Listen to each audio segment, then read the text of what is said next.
O tema da minha mensagem hoje, daquilo que Deus colocou no meu coração, pode se sentar, igreja, amém.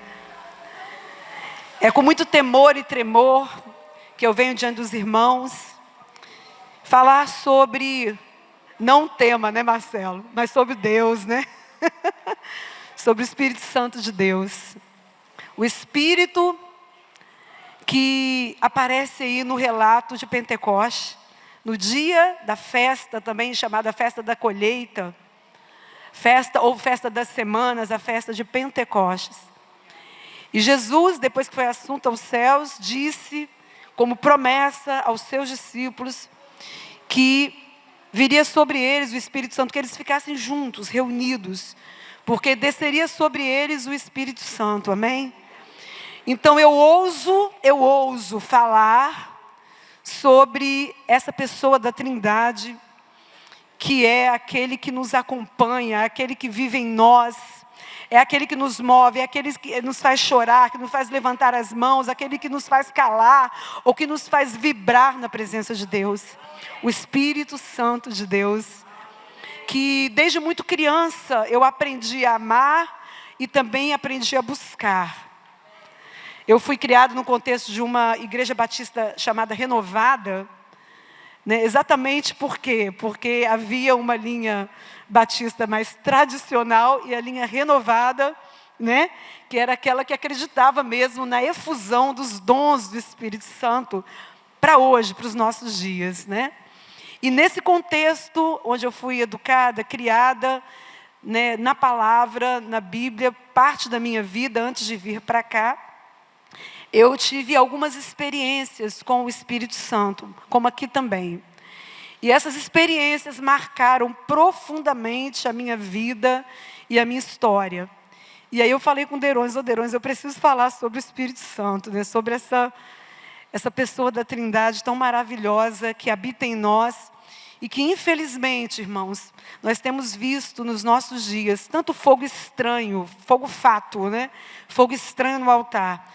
Tantas pessoas fabricando, ou tentando, né? Porque ninguém fabrica, tentando fabricar uma adoração, uma atmosfera da presença de Deus, infelizmente.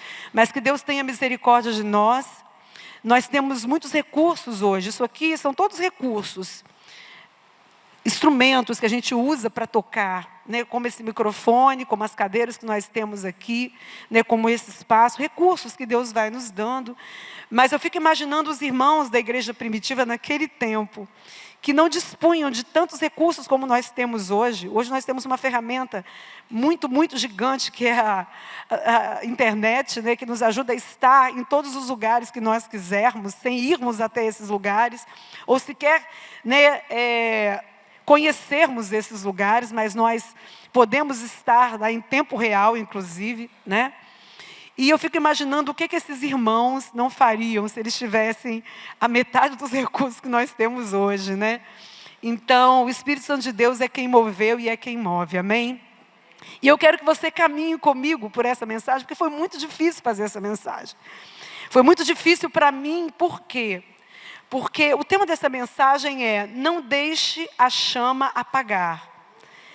E Deus me tocou quando eu ouvi esse louvor, meia-noite, do grupo F-Hope, né? E Deus tocou profundamente no meu coração com a mensagem da parábola das 10 virgens. Eu comecei a chorar, eu estava dirigindo meu carro, voltando da escola de Samuel, que eu levo ele todo dia. E de vez em quando eu encontro Derones lá levando Helena. E eu fico, né, com o meu coração, fiquei com o meu coração, falei: Senhor, eu preciso entregar essa palavra à igreja. E eu queria ler com os irmãos, então, Mateus 25, de 1 a 13, onde a gente encontra essa parábola, quando Jesus, então, né, já havia entrado em Jerusalém, na sua entrada triunfal, já havia, né, inclusive também ensinado no templo e falado, né, as multidões, e Jesus, então, ele vem propondo uma série de parábolas que apontam para o final dos tempos, né, que falam sobre a volta do noivo. E essa parábola, que está em Mateus 25, então, ela diz o seguinte: O reino dos céus será semelhante a 10 virgens, que tomando as suas lâmpadas, saíram a encontrar-se com o noivo. 5 dentre elas eram nécias e 5 prudentes. As nécias, ao tomarem as suas lâmpadas, não levaram azeite consigo. No entanto, as prudentes, além das lâmpadas, levaram azeite nas vasilhas. E, tardando o noivo, foram todas tomadas de sono e adormeceram. Mas à meia-noite ouviu-se um grito: eis o noivo! Saí ao seu encontro. Então se levantaram todas aquelas virgens e prepararam as suas lâmpadas. E as nécias disseram às prudentes: dai-nos do vosso azeite, porque as nossas lâmpadas estão se apagando. Mas as prudentes responderam: não, para que não nos falte a nós e a vós outras. Ide antes aos que o vendem e comprai-o. E saindo elas para comprar, chegou o noivo. E as que estavam apercebidas, ou seja, prevenidas, entraram com ele para as bodas. E fechou-se a porta. Mais tarde, chegaram as virgens nécias ou imprudentes, clamando: Senhor, Senhor, abre-nos a porta. Mas ele respondeu: em verdade vos digo que não vos conheço. Vigiai, pois, porque não sabeis o dia nem a hora. Irmãos, no curso da história da igreja, há inúmeros relatos que nos mostram essa manifestação do Espírito Santo de Deus. Desde o dia da festa da colheita, ou Pentecoste, né? A palavra Pentecoste significa 50º dia, porque a festa era realizada 50 dias após a Páscoa. Nós temos aí a narrativa também, né, de Atos 2, de 1 a 4, que eu li durante o momento que nós estávamos cantando, né? E nós devemos crer que o Espírito Santo foi derramado sobre toda a carne, como nós já, né, como já havia sido anunciado pelo profeta Joel, que o Senhor derramaria do seu Espírito sobre toda a carne. E esse Espírito, quando ele foi derramado, ele encheu a igreja daqueles dias de poder, de unção, para a pregação do Evangelho, para o anúncio das boas novas, para a manifestação de obras sobrenaturais também, que cabia à igreja. Porque Jesus disse o quê? Que nós faríamos coisas maiores do que ele já fez. Mas pelo nosso poder, a gente não tem poder nenhum, né? Pelo poder dele, manifesto em nós através do seu Espírito. Então ele falou que nós não ficaríamos sozinhos, nós não ficaríamos abandonados, que ele enviaria o seu Espírito para que nós pudéssemos, né, ser a sua igreja cheia do seu Espírito Santo. E em toda a Bíblia, tanto no Velho quanto no Novo Testamento, nós vemos a imagem do Espírito Santo como fogo. O Espírito Santo, no Velho Testamento, também é vento, né? Ruar, né? No hebraico, ou pneuma, ou pnevma, no grego do Novo Testamento. O Espírito Santo também se movia sobre as águas, né? Ele também se manifesta na forma de água. Inclusive a água, hoje conversando porque para fazer esse estudo, irmãos, como eu já disse, foi uma pauleira. Porque eu queria falar sobre o fogo, Derones, o fogo. Mas eu fui pesquisar o fogo enquanto uma reação química também. E aí eu liguei para minha cunhada, que é doutora em química, e falei assim: Aislana, me ajuda, universitários, me ajudem. Me ajuda a entender esse fogo enquanto uma reação química. Aí a gente conversando, e ela: nossa, que fantástica, nossa, que palavra, vai ser muito bom, porque sabia, Nanine, que eu falei com ela da água, né? Porque eu li que a água também é produzida por fogo. E aí ela disse: Nanine, você sabia que a água, ela é um subproduto também do fogo? Ela é H2O, onde tem oxigênio. Toda vez que há oxigênio, há combustão. Então, o oxigênio alimenta a combustão. Eu falei: caramba, que loucura, né? Como é que é a química, né? E aí eu fiquei assim, né, apaixonada.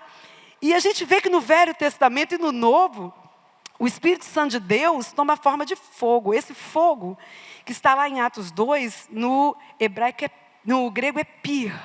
Por isso que tem pirotecnia, né? Show pirotécnico, né? Então a gente comecei a pensar e comecei a meditar sobre isso. E lá no Velho Testamento, nós temos em Êxodo 3:2, em Levítico 12:13, passagens que são emblemáticas na palavra. Vamos abrir lá? Êxodo 3, versículo 2. E depois nós vamos lá em Levítico. No Êxodo 3, versículo 2, nós temos assim: apareceu-lhe o anjo do Senhor numa chama de fogo, no meio de uma sarça. Moisés olhou, e eis que a sarça ardia no fogo, e a sarça não se consumia. Então foi uma aparição da presença de Deus, da glória de Deus para Moisés. E é uma passagem emblemática da Escritura. Moisés, como um dos patriarcas no Velho Testamento, um dos homens que Deus usou para libertar o povo da terra do Egito, ele tem um encontro muito pessoal com Deus. E um encontro da manifestação também da glória de Deus. E lá em Levítico, que é um livro que trata da lei, que trata também do serviço dos levitas, a partir daquilo que Deus havia estabelecido, Levítico 6, versículos de 12 a 13, diz assim: o fogo, pois, sempre arderá sobre o altar, não se apagará. Mas o sacerdote acenderá lenha nele cada manhã, e sobre ele porá em ordem o holocausto, e sobre ele queimará a gordura das ofertas pacíficas. O fogo, mais uma vez, arderá continuamente sobre o altar, não se apagará. O versículo 13 enfatiza o que já tinha sido escrito no versículo 12. E no Novo Testamento, nós, além da passagem que nós já lemos aqui, que é a passagem que fala do Pentecostes, do dia de Pentecostes, nós temos também Lucas 3,16, eu queria que os irmãos abrissem comigo, a passagem de Lucas 3,16. Lucas 3,16 diz o seguinte: disse João a todos: eu, na verdade, vos batizo com água, mas vem o que é mais poderoso do que eu, do qual eu não sou digno de desatar-lhe as correias das sandálias. Ele vos batizará com o Espírito Santo e com fogo. Então, João, antes de batizar Jesus, quando Jesus se aproxima, para ser batizado por João, João olha e fala: quem sou eu, para batizar, Quem sou eu para batizar o meu Senhor, E a Bíblia nos relata isso, Lucas nos relata isso. E João então afirma que eu batizo vocês com o batismo da água, que é o batismo para o arrependimento. Mas eis que vem aquele que vos batizará com o Espírito Santo e com fogo. Então nós temos tanto no Velho quanto no Novo Testamento inúmeras passagens bíblicas que nos mostram a comparação do Espírito Santo com esse elemento da natureza, com o fogo. E aí eu fui pesquisar, meu Deus, mas o que é fogo, Existe a teoria do fogo, vocês sabiam disso? Segundo essa teoria, o fogo é uma reação química que libera energia na forma de calor e luz. Para que haja fogo, são necessários 3 elementos, que a gente chama também, nessa teoria, de o triângulo do fogo, nós precisamos de combustível, de comburente e de calor. Quando ocorre uma reação em cadeia, ou seja, uma reação que não para até que se retire um desses 3 elementos, entre esses 3 elementos forma-se o que a gente chama de tetraedro do fogo, que substitui o triângulo do fogo. Então, o fogo é uma reação composta por 3 elementos: o combustível, o comburente e o calor, chamado triângulo do fogo. Esses 3 elementos, quando eles entram numa reação, eles vão em cadeia, numa reação constante, e formam um tetraedro, eles formam 4 elementos. A reação em sequência é o 4º elemento. E essa reação é que faz o fogo se propagar. E nós vimos, por exemplo, nos incêndios que ocorrem, por exemplo, nos Estados Unidos, que o que ajuda a propagação do fogo é o vento. E curioso, o Espírito Santo também é vento, né? E ele ajuda na propagação do vento. E o vento apareceu em Atos, o lugar foi tomado por um som de um vento. E daqui a pouco, sobre cada pessoa, foi derramada uma língua de fogo. Por que língua de fogo? Isso é metafórico, é simbólico, mas também é real. A língua de fogo, por quê?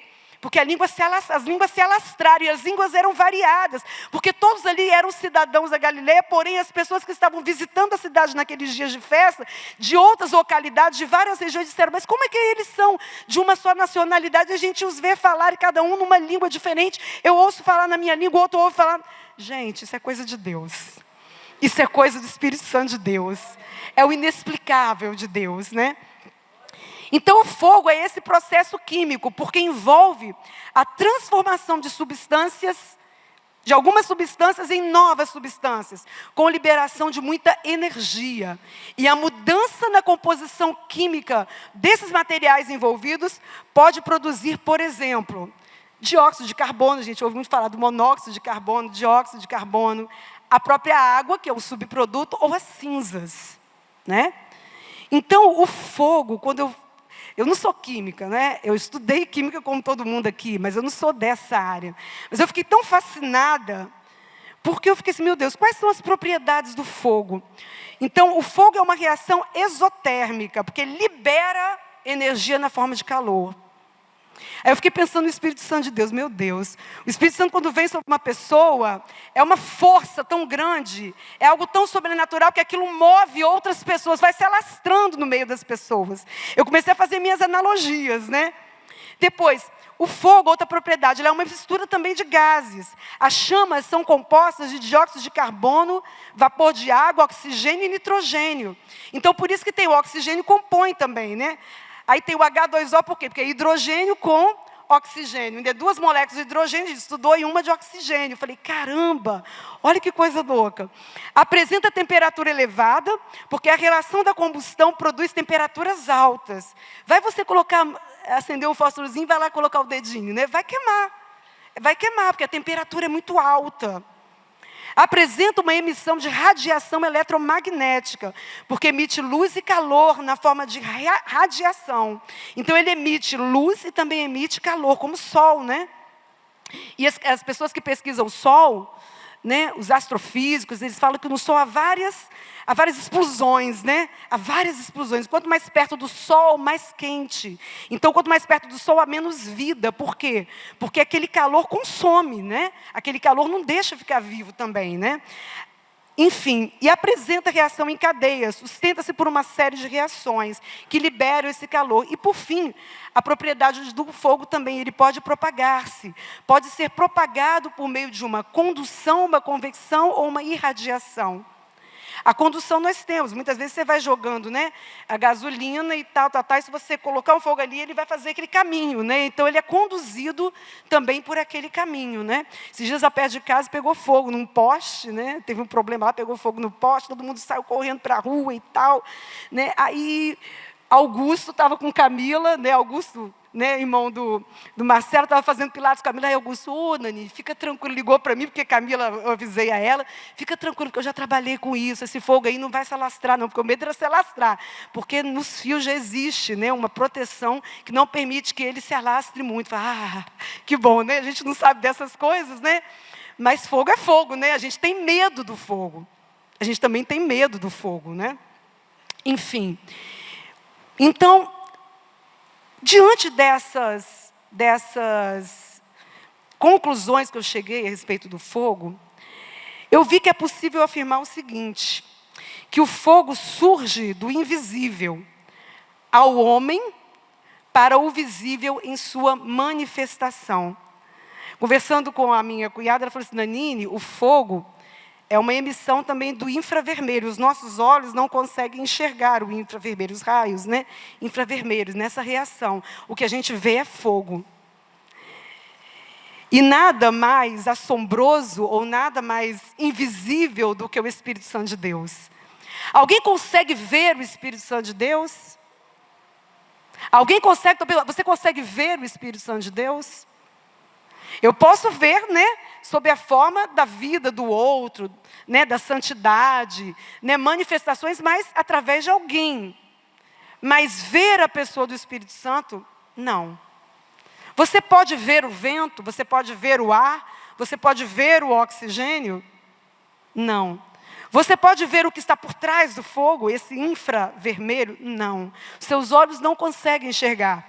Quando Deus se manifestou a Moisés em sua glória, ou outros homens na Bíblia a quem Deus também se manifestou, tal é a glória do Deus do fogo, ou do Deus que é fogo, que esses homens se prostravam em terra, ou então não conseguiam, né, ficar de pé diante da glória e da grandeza da presença do Todo-Poderoso.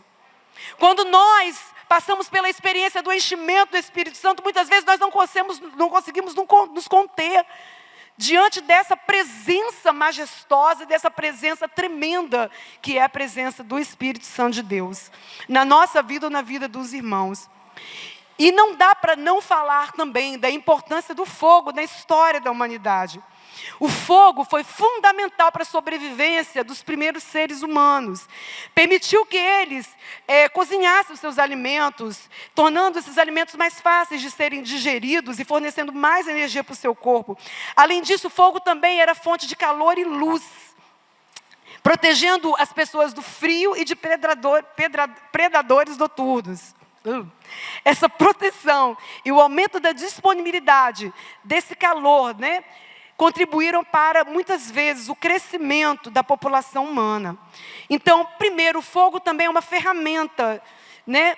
Pode formar ferramentas e também tecnologias. O fogo foi essencial na produção de ferramentas e tecnologias. A capacidade de controlar o fogo permitiu aos humanos a fundição de metais, a fabricação de armas e outros instrumentos e construir estruturas mais complexas.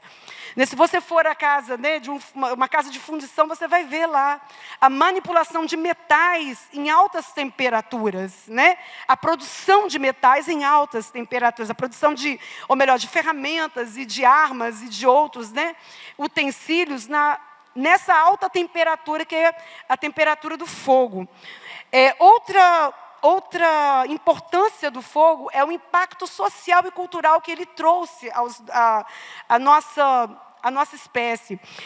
O fogo foi essencial no encontro social, onde as pessoas se reuniam para compartilhar histórias, fazer também rituais e ter as suas experiências. Ele tem um papel importante em práticas religiosas, sendo usado em cerimônias de diversas culturas. Então, em várias culturas, né, o fogo foi usado também, né, com essa função. Mudanças no próprio corpo, né? Há alguns pesquisadores que dizem que essa dieta que nós temos, né, que foi possibilitada pelo fogo, de cozermos a carne, né, os legumes, aquilo que a gente consome, também foi muito importante para o tamanho do nosso aparelho digestório e também para o desenvolvimento ou liberação de energia para o nosso intelecto. Bom, e, enfim, ao longo da história, o fogo continuou a ser um catalisador do progresso humano. A invenção do forno, da forja, da fundição e de outras tecnologias relacionadas ao fogo impulsionou a indústria, o transporte, a comunicação e a medicina, transformando assim a nossa sociedade. Irmãos, diante de um elemento criado por Deus, tão importante para nós, enquanto seres humanos. Depois que eu fiz essa pesquisa, eu fiquei pensando, meu Deus, eu sabia disso tudo, do fogo, né?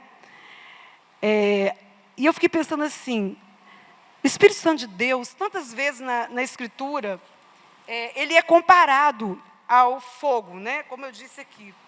E essa comparação que existe não é aleatória. O que está na palavra, não existe por acaso na palavra. O que nós encontramos na Bíblia tem uma razão de ser. Quando na tenda da congregação, nós vemos a presença ali do fogo no altar, e que Deus recomenda que aquele fogo nunca se apague, e que todo dia um sacerdote vá lá e alimente aquele fogo, colocando, né, sobre aquele altar o holocausto.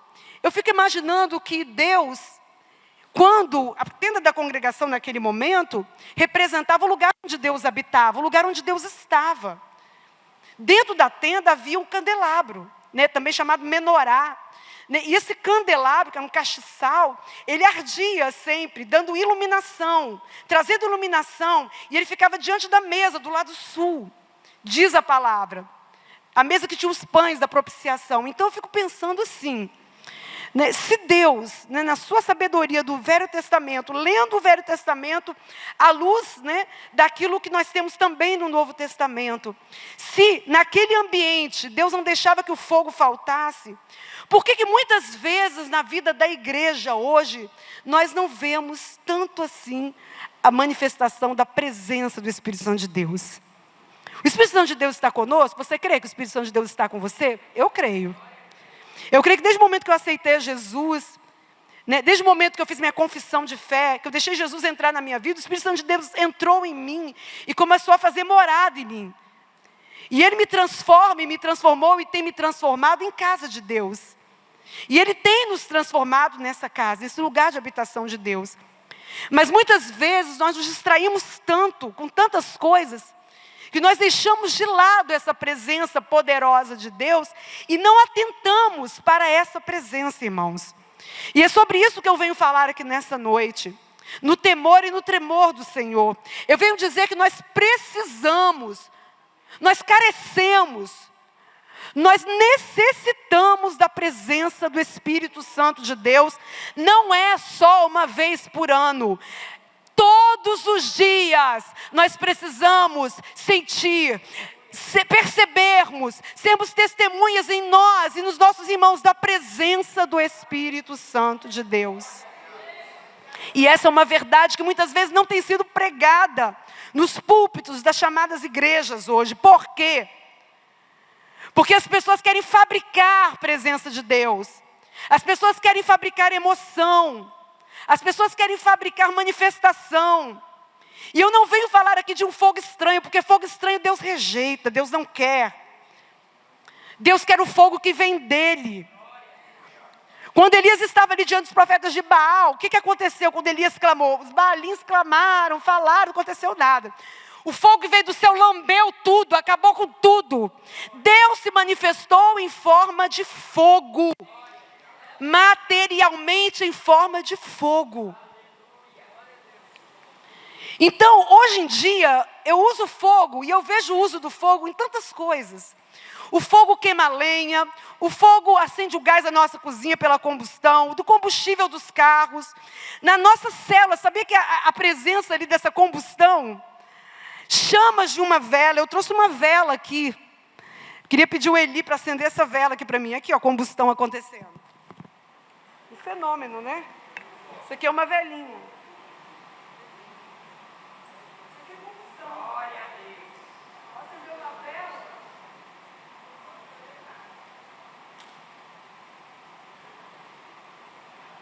E dentro da vela, um paviozinho que é o condutor. Aleluia. Tem que ter o que conduz? Aqui já acendeu. Oh, glória. Minha pequena luz, vou deixar brilhar. Minha pequena luz, eu vou deixar brilhar. Vou brilhar, vou brilhar. A gente aprende esse canto quando a gente é criança.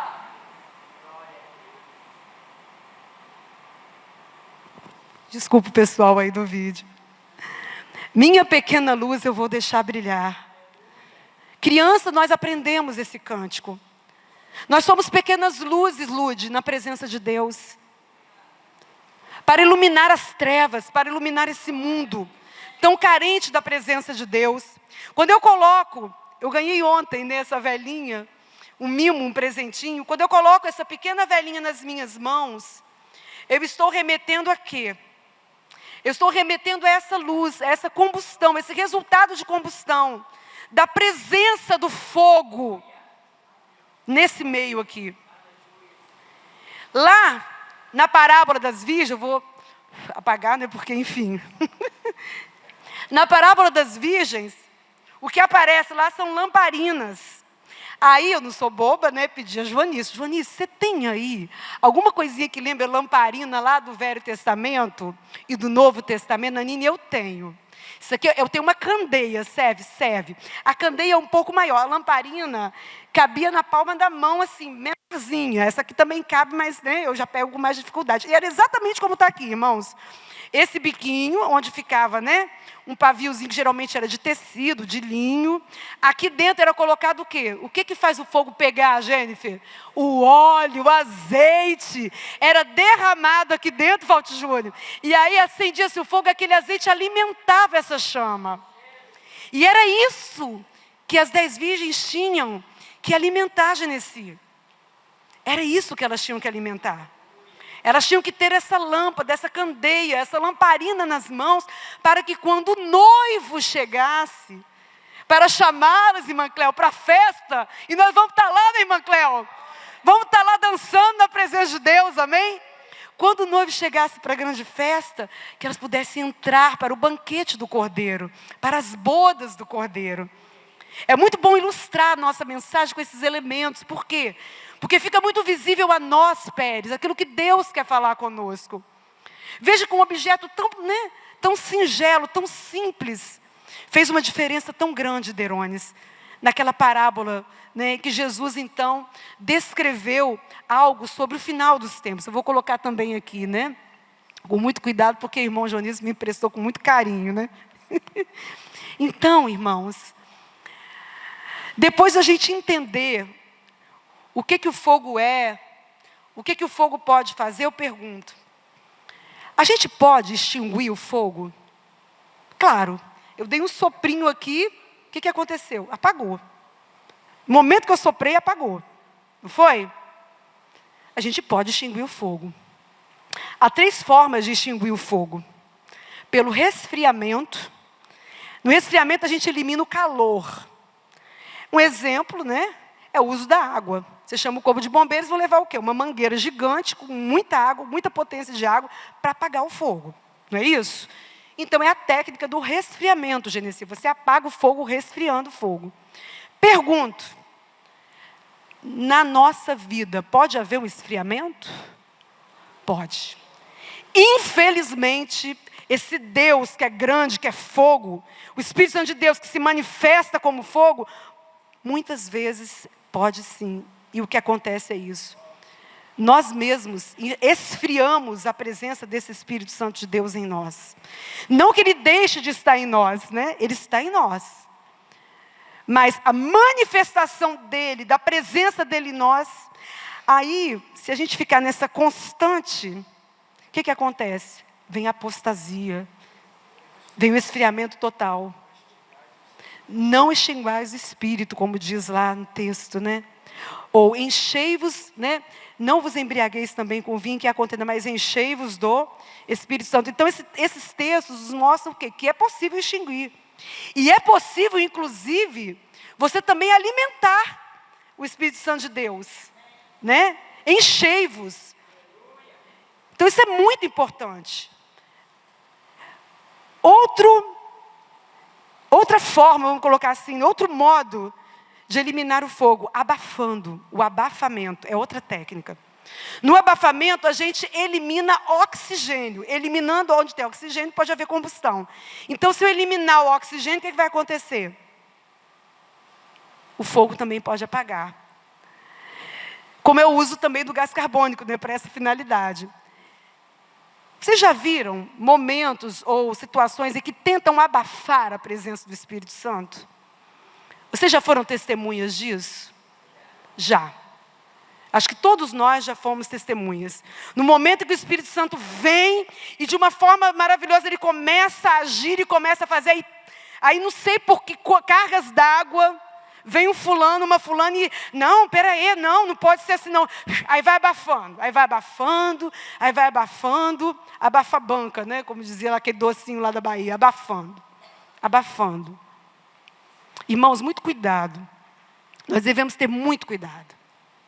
Nós devemos ser sensíveis à presença do Espírito Santo. Nós precisamos discernir o que o Espírito Santo de Deus quer fazer. Pedir a Deus discernimento para os momentos em que Deus toma a igreja, toma a vida de um irmão, da presença do Espírito Santo dele, e você achar que é brincadeira, ou você é caçoar daquilo, ou você até blasfemar contra o Senhor.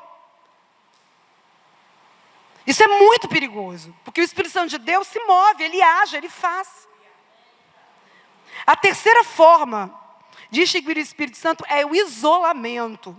Elimina-se, com o isolamento, a gente elimina o combustível. Aí eu pergunto a vocês, isso foi conversando com a Islana também, ela falou, Nanina, engraçado, né? O isolamento. E aí a pessoa se isola da igreja e aos poucos ela vai extinguindo o Espírito. A brasa não permanece acesa longe da fogueira. Nós temos que viver a vida de igreja. A igreja é uma experiência coletiva, plural. Essa de você ficar em casa. Ah, não, porque em casa eu vou receber isso, vou receber aquilo, vai ser maravilhoso. Olha bem, cuidado.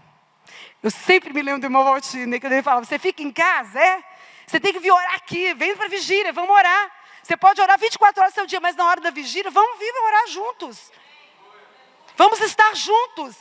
O isolamento é uma forma de extinguir o fogo. 3 formas: resfriamento, abafamento e isolamento. Não se isole.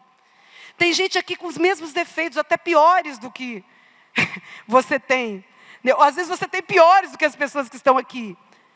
Mas a razão de você estar aqui não é a Penha, a Alana, não é a Claudiana, não sou eu. A razão de estarmos aqui é por causa do Senhor. A razão de estarmos juntos e unidos não é porque pensamos igual. Não é porque agimos igual. Não é porque nos uniformizamos da mesma roupa. Não é. Existe uma unidade que é diferente da uniformidade. E a unidade do Senhor, ela é propósito do Espírito Santo de Deus. Que a Bíblia fala que o Espírito nos fez um. Ele acabou com as barreiras de gênero, de estratificação social, porque ele fala, não há homem, não há mulher, não há grego, não há romano, não há servo, não há senhor. Na igreja do Senhor, nós somos todos servos do Senhor, nós somos todos filhos de Deus. Nós precisamos estar juntos e unidos na igreja do Senhor, porque aí está o Espírito Santo. O Espírito Santo está na unidade do povo de Deus. Aí eu fico imaginando, por isso que muitas vezes, o que a gente vê muitas vezes são ondas, né, de avivamento, ou de reavivamento. Por quê? Porque se a igreja toda estivesse unida no mesmo propósito, irmã Lia, imagine o que a gente não ia fazer com o inferno. Não ia ter para ninguém. Não ia ter para ninguém, Genesi. Porque a unidade é o propósito de Deus nas vidas. Esse é o propósito de Deus nos nossos corações. Então quando você se isola, não vou mais lá não, porque o Derones olhou feio para mim, fez aquela cara assim, o Eli cumprimentei, ele passou reto, o Marcelo não quis falar comigo, o Ricardo olhou assim para mim meio esquisito, me julgando. Irmão, tudo que o diabo quer te afastar do meio da igreja, tudo que o diabo quer te afastar da comunhão dos santos. A gente falha, a gente às vezes se aborrece, às vezes a gente fala coisas que não deveria, a gente peca. Somos humanos, somos normais, né? Irmão Valtinho dizia bem assim, se você acha, você vai encontrar uma igreja perfeita, só o fato de você chegar lá, a igreja já não presta mais, porque você não presta. E é isso. Não existe lugar perfeito, porque se eu estou lá, eu sou imperfeita. Logo, aquele lugar não vai ser mais perfeito. Não é verdade? Então não adianta. Não adianta. Nós temos que andar com essa convicção. Os irmãos vão ver agora um vídeo que eu trouxe. Um trecho desse vídeo que foi me indicado documentário pela irmã Marluce, que não está aqui nessa noite. O nome desse documentário é Fé Não Fingida. Muitos irmãos aqui já devem ter assistido a esse documentário. E me impressionou muito o relato dessas mulheres de Deus, simples, do sertão, de Alagoas, de Pernambuco, lugares muitas vezes inóspitos, a gente não vê, né, abundância, lugares de muitas vezes de escassez, mas mulheres cheias da presença e da unção do Espírito Santo de Deus. E o relato dessa irmã que nós vamos ver, a irmã Socorro. A irmã Socorro me deu um tapa de luva. Quando ela contou a história dela, eu fiquei, meu Deus, a mulher não sabia ler, a mulher não sabia nada, Verônice. Deus fez a mulher ler, Deus deu uma mulher esse ministério de oração. Ela, mais de não sei quantos anos, preside um ministério de oração, de ciclo de oração de mulheres. Irmãos, veja o que Deus faz na vida do ser humano. Veja quem é o nosso Deus. Aqui no Brasil, Deus está se movendo. O Espírito Santo de Deus nunca deixou de se mover. Ele nunca deixou de falar, Ele nunca deixou de se manifestar. Nós vamos tirar uns 7 minutinhos dessa mensagem para ouvir o relato. Eu queria que apagasse a luz, só para facilitar a visão. Da irmã Socorro. Amém? Eu peguei um trecho, tá? Porque é muito grande. Estava na mesma hora, irmão. Os conjuntos cantavam, o fogo do céu caía. Mas a igreja era perseguida, irmão. Que a igreja é perseguida quando Deus está operando. Porque o diabo usa os seus instrumentos. Mas uma igreja natural está incomodando o inferno com o quê? O que incomoda o inferno é a presença de Deus. Porque onde a presença de Deus está, o que é que acontece? Ele sabe que dali vai ser coisa grande. Salvação de alma, libertação, muita coisa. E ele sempre bota coisa dele para impedir. Mas primeiro as mulheres de oração, irmão. Essa mulher que Jesus já levou, que eu já trabalhei com elas, aprendi com elas, era mulher cheia do poder de Deus. Mas isso tem um preço. Isso tem um preço. Para se encher de Deus, tem que buscar Ele. Porque Ele diz, chegai-vos a mim que eu chegarei a vós. Se a gente for buscar Deus, Deus se chega a nós também. E através da oração, quantos milagres eu não já vi Deus fazer, irmã? Através da oração e do jejum.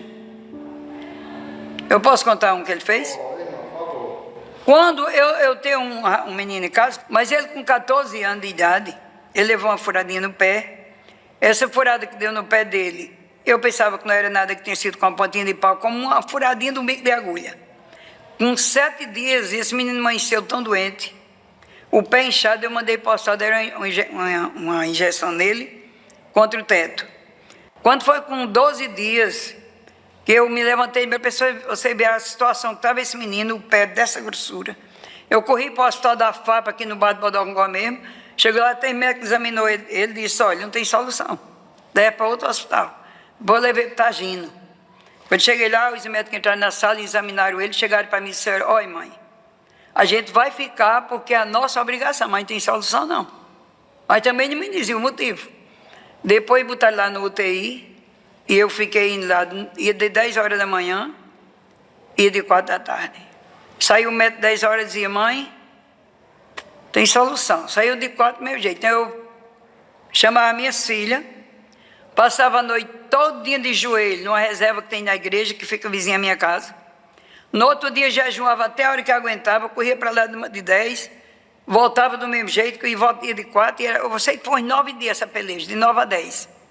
Eu jejuava todo dia, passava a noite de joelho nessa reserva aí dessa igreja. Depois, quando foi um dia, eu cheguei lá e o médico chegou e disse, olha mãe, a doença do seu filho não tem solução. Olha, deu teto na perna dele, deu a gangrena no sangue e a mente está paralisada.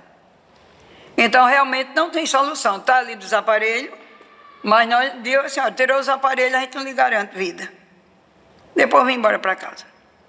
Quando eu cheguei aqui, eu me ajoelhei atrás desse púlpito aí, tem minha cara no chão, 12 horas do dia. E disse, Jesus, olha, mãe, quando eu estava pedindo agoniada, Jesus me dava uma resposta. Que a gente tem que descansar e falar com Jesus com calma. Me ajoelhei aí, só eu e Jesus, meu dia.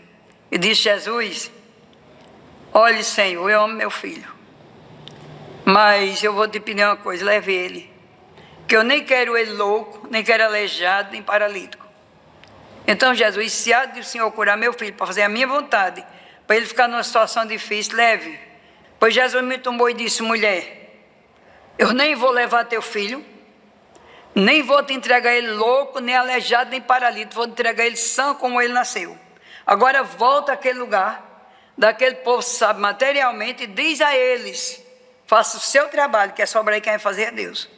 Pois não tinha outro profeta para Jesus, ele usou a minha boca mesmo, e eu criei. Irmão, crente que crê, irmão, ele é vitorioso. Eu podia ter duvidado, porque eu não estava querendo que Jesus curasse. Eu podia ter duvidado não, porque quando Deus chega dentro de nós, a coisa é diferente, não é mais nós não, já é o Espírito Santo. Pois eu voltei de 4 horas, foi 12, 4 horas eu cheguei lá, depois saiu o médico. Eu perguntei como é que está Mateus. Ele disse, não tem solução. Não tem solução. A mente já paralisou. Eu digo, doutor, faça o trabalho de vocês. ia sobrar e quem ia fazer é Jesus. E ia embora para casa. Foi na sexta-feira. Jesus foi na sexta-feira, meio-dia, que ele falou para mim, numa sexta-feira. Jesus ele me provou na sexta, ele me provou no sábado de manhã, no sábado de tarde. Quando eu chegar lá era a mesma notícia.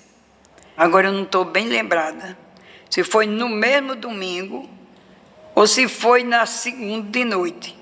A gente veio orar, a gente estava orando todo dia, mas nessa noite a gente veio orar aí e veio uma irmã que Jesus levou ela agora com essa Covid. Lá de Boa Vista, que era muito amiga minha, era solteira na época, a gente veio orar. Depois a gente ficou orando aí a noite todinha, foi 3 horas da manhã. E hoje, quando eu lembro disso, eu choro. Quando foi 3 horas da manhã, a gente estava cantando o hino. Aquele hino que diz assim, o 110 da harpa, 510, da cura dos enfermos. Um dom real Deus despertou nos seus fiéis, dom de curar. Toda doença Deus sarou, e sara ainda e vai sarar. Depois a gente estava cantando esse hino. Quando a gente cantou 3 vezes, quando a gente ia dar 2 vezes, nas 3 vezes, a irmã deu um grito de uma glória bem grande. Disse, irmã, socorro, coisa tão bonita eu vi agora, irmã.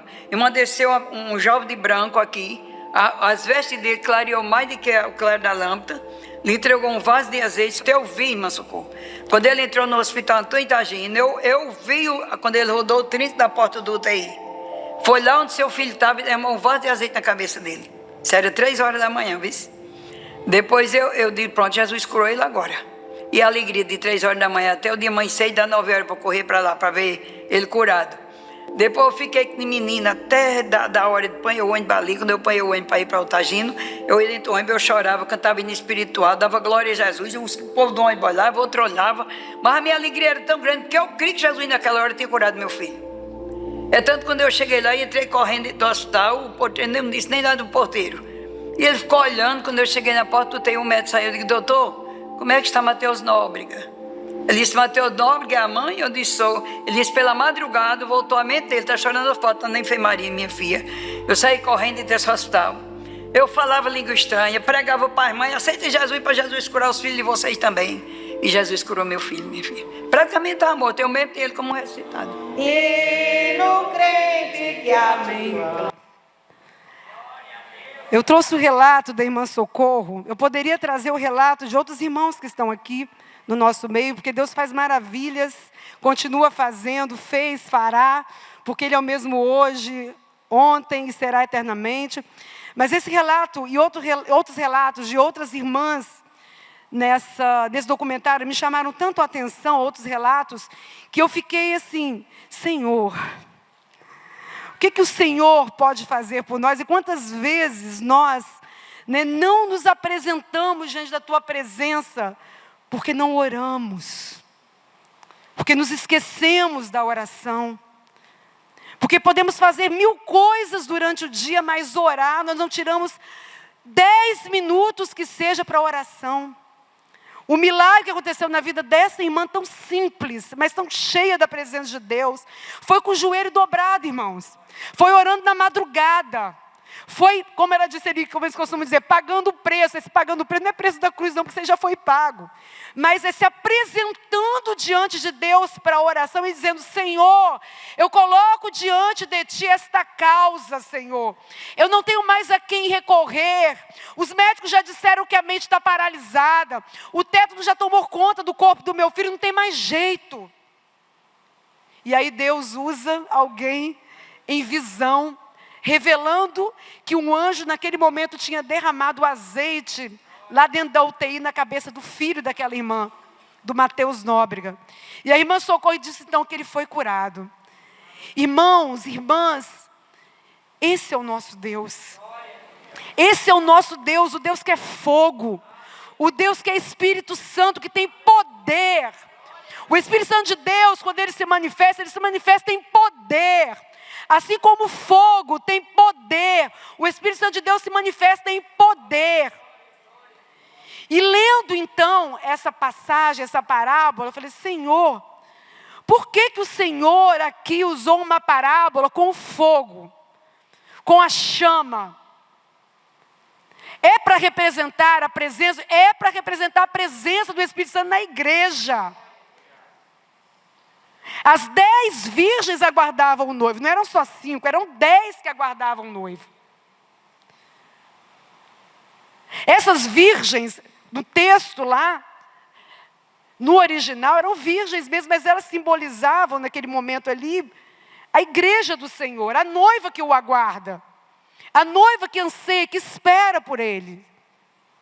Há interpretações também que falam como se elas fossem madrinhas, né? Desse grande casamento, desse grande banquete que há de acontecer, mas não importa. Ali é uma representação de gente que aguarda o noivo, que espera o noivo chegar. A metade delas se preparou muito bem. Por quê? Porque além da chama acesa, também tinha o quê? Tinha azeite, óleo para alimentar aquela chama. Irmão, não adianta você estar se reunindo aqui, vir todo domingo, frequentar grupo familiar, levantou a mão uma vez e disse que o Senhor é o Deus da sua vida, foi batizado nas águas, se você não alimenta a chama do Espírito Santo na sua vida. Se está faltando azeite na sua vida, se está faltando óleo na sua vida. E a manifestação da presença de Deus se dá de várias formas. Uma delas, daquele momento de Pentecostes, foi a distribuição de línguas de fogo. No meio, né, daquele povo que estava ali, daquelas 120 pessoas que estavam ali reunidas. Mas Deus se manifesta de formas diferentes. O Espírito Santo de Deus, em sua sabedoria, sua multiforme maneira de se manifestar, ele se manifesta de várias formas.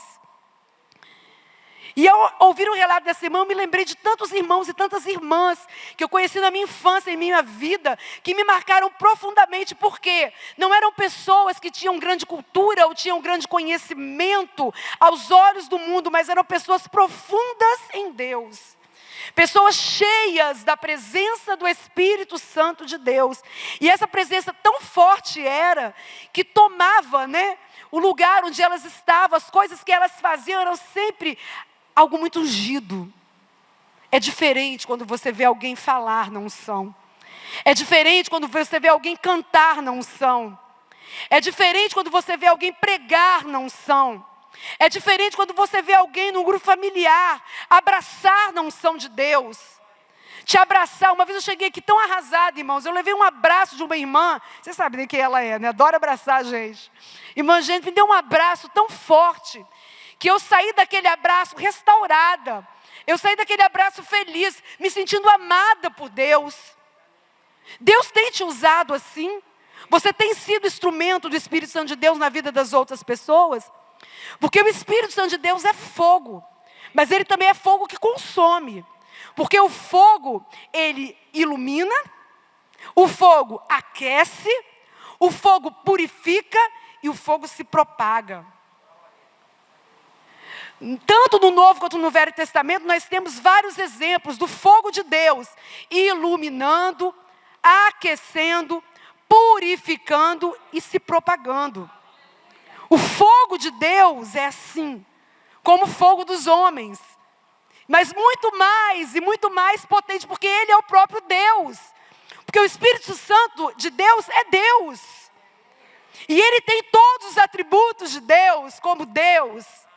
E a Bíblia fala que Ele prescruta o coração, e que Ele geme por nós. Ele geme, e os gemidos dele são inexprimíveis. Não dá para expressar. Não há palavras que expressem o que o Espírito Santo de Deus faz por mim e por você. A obra do Espírito Santo de Deus é uma obra inigualável. É uma obra magnífica, é uma obra espiritual, é uma obra sobrenatural na vida daqueles que creem no poder do Espírito Santo. E não é à toa que na história da igreja nós temos muita palavra, muitos pensamentos, muita ideologia que tenta abafar, que tenta extinguir o Espírito Santo, que tenta chegar, fica para lá, Espírito, fica aí, deixa a gente fazer do nosso jeito. Vamos fazer do jeito humano de ser. Né? Vamos fazer uma estrutura, vamos, né, preparar uma música que tem essa tonalidade, que toque na emoção. Claro que a música, naturalmente, ela toca na emoção do homem. Mas quando o Espírito Santo de Deus está presente, não é uma emoção musical que vai transformar a vida, mas é a presença de Deus. E a presença de Deus, o Espírito Santo, pressupõe arrependimento. Nós estamos hoje com chamadas igrejas que fabricam crentes sem arrependimento. Por isso não há a presença do Espírito Santo. Porque João veio antes de Jesus como precursor. E ele veio para trazer o arrependimento, falando sobre o arrependimento. O Espírito Santo de Deus não desceria sem que houvesse a pregação do arrependimento. E não desce, e não vem, e não toma, e não enche. Porque não adianta dizer que está cheio do Espírito Santo se a sua vida é uma vida que não demonstra o arrependimento de Deus. Uma vida nova, uma vida santificada, uma vida separada. É fogo estranho, é humanismo, entendeu? É pula-pula, é requebra-requebra, é falação de língua que não tem nada a ver. Porque para ser do Espírito Santo de Deus, tem que ter santificação, tem que ter vida no altar, tem que ter presença genuína de Deus. Nós assistimos a um espetáculo de horrores nas redes sociais, de pessoas que dizem que tem o Espírito Santo de Deus e não tem. Infelizmente. E isso tem sido escândalo para a igreja. Isso tem trazido tropeço para a igreja, porque muitos zombam, porque não creem, porque é ridículo. Mas quando Deus está no negócio, não há quem não sinta a presença dEle. Quando Deus está no negócio, fortalezas caem por terra, cadeias são quebradas, mentes são transformadas, vidas são restauradas e santificadas. Irmãos, onde é que está a santificação da igreja no mundo de hoje? Onde estão as pessoas que querem pagar o preço na santificação, na presença do altar de Deus? Como é difícil, igreja, como é difícil. E quando eu falo isso aqui, essa mensagem primeiro cortou dentro de mim. Sabe, Andressa, porque eu sou muito falha. Eu preciso muito da misericórdia de Deus na minha vida. E aí, quando eu coloco essa palavra, por isso que é com tremor e temor que eu falei, né? E falo e repito. Porque na nossa vida espiritual, nós precisamos de uma caminhada, e é dia após dia. É todos os dias. Precisa ser diariamente. Eu não posso pedir a Deus, se eu desse sobre mim a tua presença, o teu fogo só uma vez lá, volta e meia, quando tem alguma coisa lá, quando acontece um retiro, é de retiro em retiro, né? É de retiro em retiro, é de congresso em congresso, chega! O Espírito Santo de Deus não está sujeito a eventos. Ele não se submete às nossas programações de encontro de casal, de encontro de mulher, de retiro de homem. O Espírito Santo de Deus está aqui presente agora. Ele quer te abençoar agora. Ele quer gerar uma expectativa na sua vida todos os momentos que você se reúne como igreja. As maiores experiências que eu tive, irmãos, com o Espírito Santo de Deus não foi em reuniões gerais, não foi com grandes homens que chegavam muitas vezes dizendo: eu sou um homem cheio de Deus, eu sou um profeta desse tempo. Eu tenho uma ojeriza isso. Profeta desse tempo, pera lá. As maiores experiências que eu tive com Deus foi num grupo familiar, foi numa vigília de oração, foi em momentos de pequenos grupos, com poucas pessoas, que Deus falou poderosamente na minha vida. Porque Deus está na simplicidade. Deus está no meio do simples.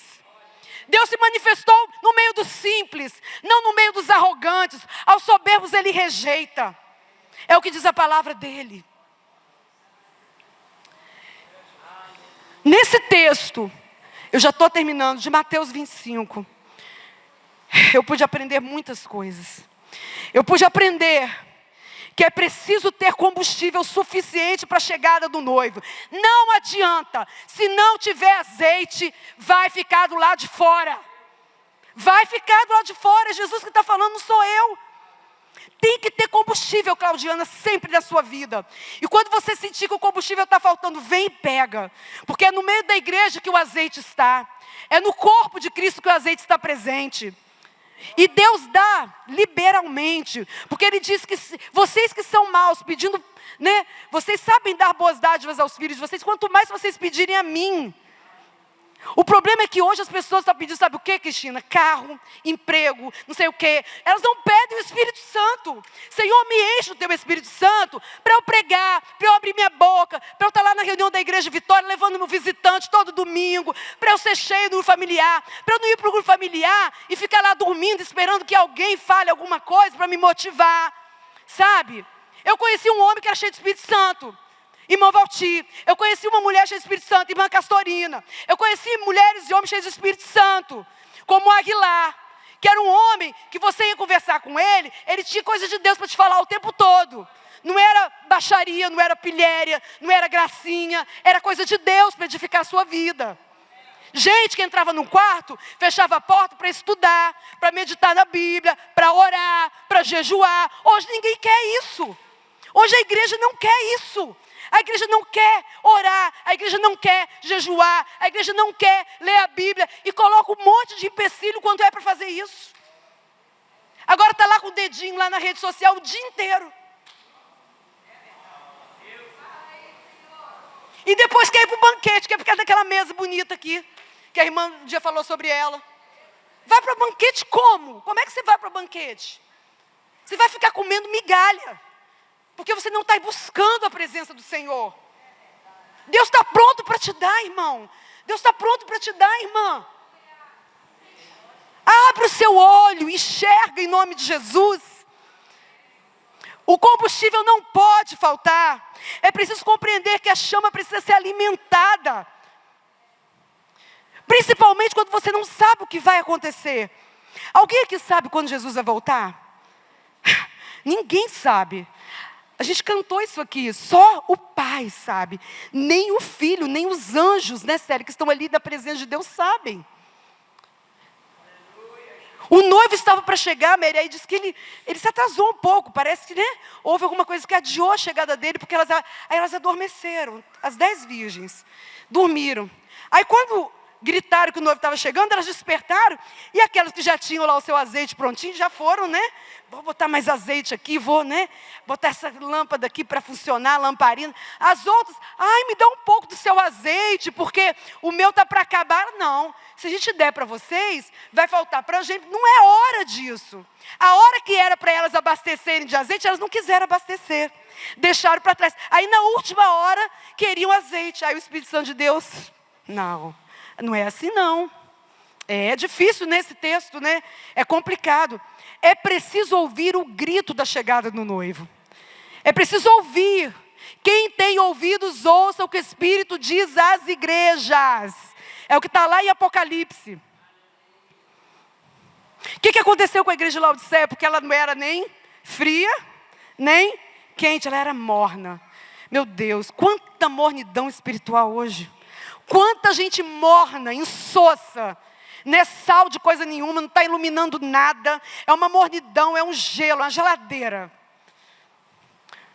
Ou aquela coisinha morna, né? Como eu vou te dizer também, que não fede nem cheira. Cor de burro quando foge, né? Não é uma coisa nem outra. Deus está cansado disso. Deus está farto disso. Farto desse evangelho de brincadeira que muitos têm vivido. É preciso despertar e preparar a candeia. Cada um precisa ter a sua própria porção desse óleo para alimentar a chama e mantê-la acesa. Porque na chegada do noivo, só os que estiverem preparados com a candeia em mãos entrarão para o banquete. Só quem tiver com a sua candeia preparada na mão, alimentada com o óleo, vai entrar para o banquete. Não adianta chororô, não adianta ir lá, ó. Abre essa porta. Não vai ter porta aberta, não. O texto é muito claro. A porta do banquete será fechada e não mais será aberta. Na chegada do noivo, só os que estiverem preparados com a candeia entrarão. Muitos rogarão que a porta seja aberta, muitos.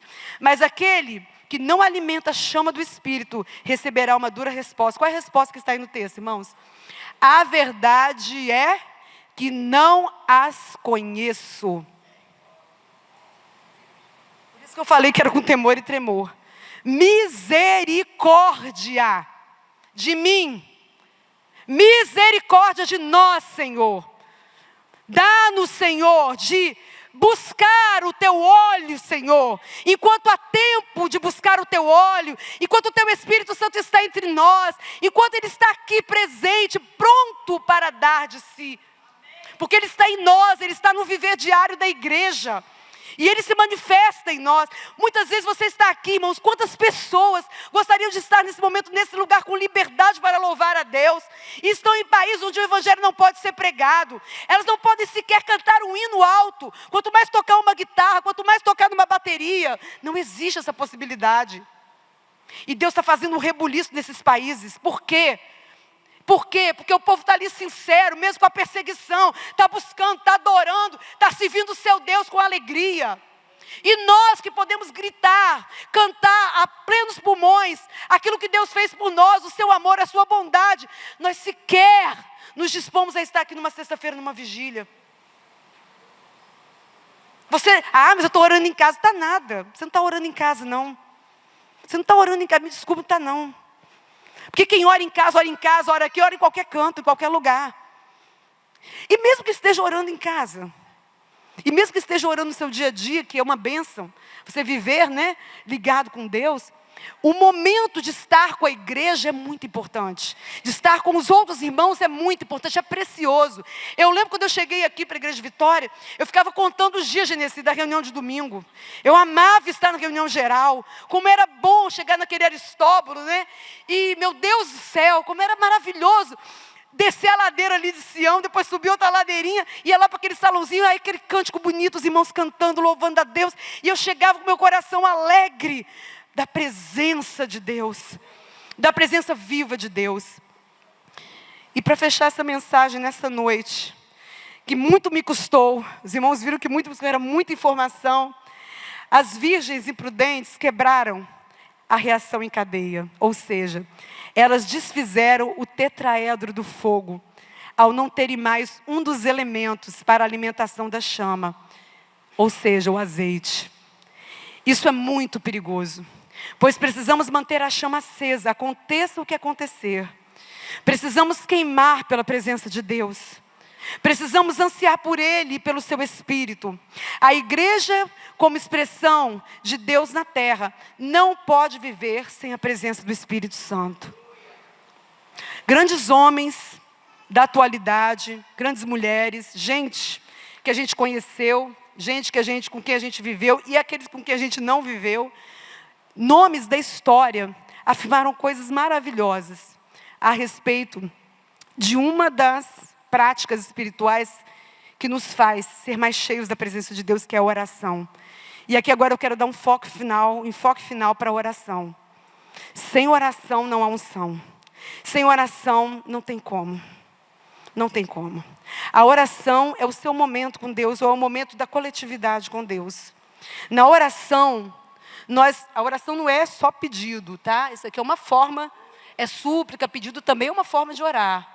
Mas a oração é uma relação pessoal com Deus. Sabe por quê que você pode ter essa relação pessoal? Porque um dia o véu do templo se rasgou de alto até baixo. E você que antes precisava de um homem para estar te apresentando diante de Deus, lá no Velho Testamento, você não precisa mais ir para o confessionário. O Papa morreu essa semana, né? E aí eu fiquei pensando, quantas pessoas vão para o confessionário diante de um padre para ficar falando, contando tudo. A gente não precisa disso. O nosso acesso a Deus é, direto e reto. Senhor, vamos sentar aqui nós dois. Vamos bater um papo aqui hoje nós dois. Vamos trocar uma ideia. É assim, Senhor, eu estou desse jeito, eu preciso que o Senhor me transforme. Num linguajar gírio, né? Ou então, Senhor, eis-me aqui. Eu estou na Tua presença, Senhor. Fala comigo. Senhor, eu nunca tive uma experiência sobrenatural. Eu gostaria tanto de ter. Porque, irmão, se a gente prestar atenção, tem muita gente que fala quantas experiências, né? Mas tudo que está na Bíblia é experiência. Existia texto escrito quando Moisés teve as experiências com Deus? Ele tinha essa Bíblia aqui para ler? Não. No Novo Testamento, tudo que Jesus fez, as experiências que os discípulos tiveram com Jesus, já estava tudo escrito aqui, eles já sabiam tudo que ia acontecer? Não. A palavra de Deus é fruto de experiências com Deus. As histórias que foram contadas de pais para filhos, de geração em geração, precisavam ser, quero trazer à memória o que me traz esperança. As histórias que foram narradas, dos milagres de Deus, das maravilhas do Senhor, de quem Ele era, da sua lei. Toda vez que se restaurava alguma coisa no meio do povo de Deus, se conclamava o povo para a leitura da lei, daquilo que Deus havia ordenado. Por quê? Porque isso é memória. Isso é memória. Isso é história. Uma nação não vive sem história. Quem é professor de história sabe disso. Porque história é memória. História é pés fincados no chão. Você sabe que terreno você está pisando. O Espírito Santo de Deus nos traz à memória tudo que Ele precisa para que nós sejamos outras pessoas, pessoas melhores. Não tem como um crente ser crente de verdade se ele não melhora. Se ele continua falando mal do outro, se ele continua xingando, se ele continua blasfemando, se ele continua roubando, se ele continua com falcatrua, se ele continua enganando, mentindo. Porque o Espírito Santo de Deus muda a vida da gente. Transforma a vida da gente. Aline, eu queria que você passasse para mim.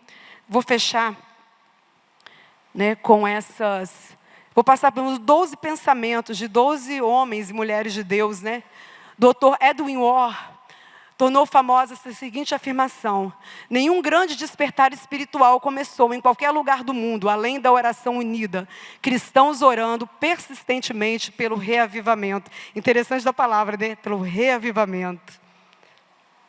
Charles Finney, muito conhecido, como o príncipe dos avivalistas, ele disse: se a presença de Deus estiver na igreja, a igreja atrairá o mundo. Se a presença de Deus não estiver na igreja, o mundo atrairá a igreja. Paul Yang-Shu, que nós conhecemos bem.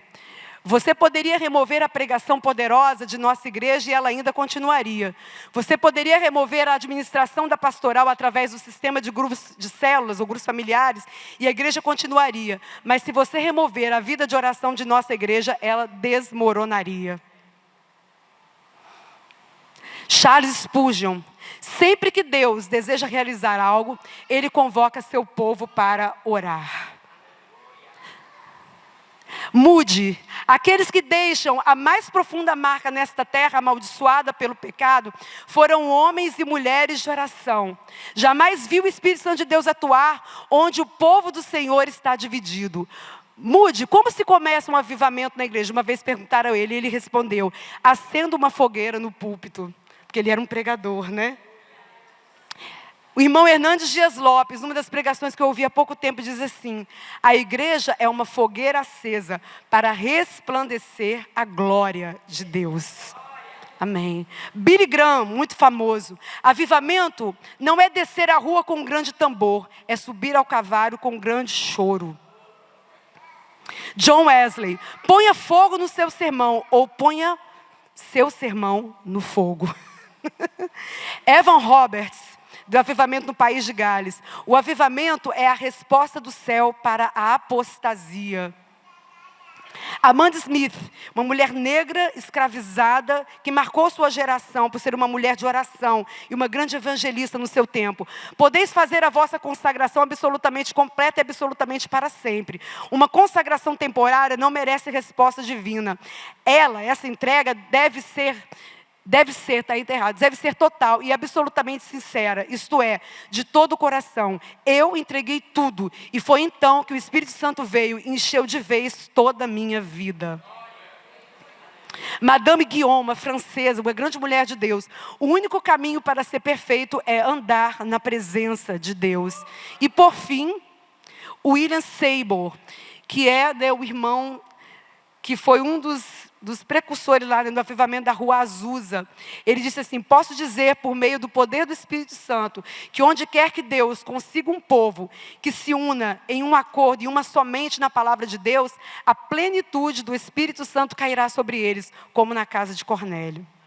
Então eu trouxe, 12 irmãos diferentes que marcaram o seu tempo e a sua história com uma vida diante de Deus.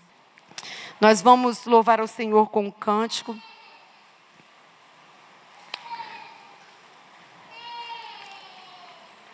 Quatro recomendações que eu tenho para a igreja. Já são 21h07, eu fiquei preocupado com o horário, que eu sabia que a pregação era muito grande. Uma das suas cartas, que é a carta aos Coríntios, Paulo admoesta os coríntios sobre várias questões dos dons espirituais. Eu sei que o tema dons espirituais não é um tema que causa unanimidade. Há muitas pessoas que falam muitas coisas sobre os dons espirituais. Mas tem duas coisas que têm acontecido nesse tempo que me chamam a atenção. O mau uso dos dons espirituais. O uso dos dons espirituais de uma maneira até chula mesmo, até risível, como eu diria. Pessoas sendo ridicularizadas porque não sabem, não têm sabedoria ao utilizar os dons espirituais, o dom que Deus deu a elas. E pessoas que não buscam os dons espirituais. Pessoas que não buscam tudo, estratégia de empresa para dentro das igrejas, igreja com propósito, igreja sem propósito, igreja com isso, igreja disso, igreja daquilo, mas a presença de Deus longe. Eu busco todas as estratégias humanas e a presença de Deus bem distante. No texto de 1 Coríntios 12:1, nós temos o seguinte, que é uma admoestação. A respeito dos dons espirituais, não quero, irmãos, que sejais ignorantes. Nós não podemos ser ignorantes a respeito dos dons espirituais.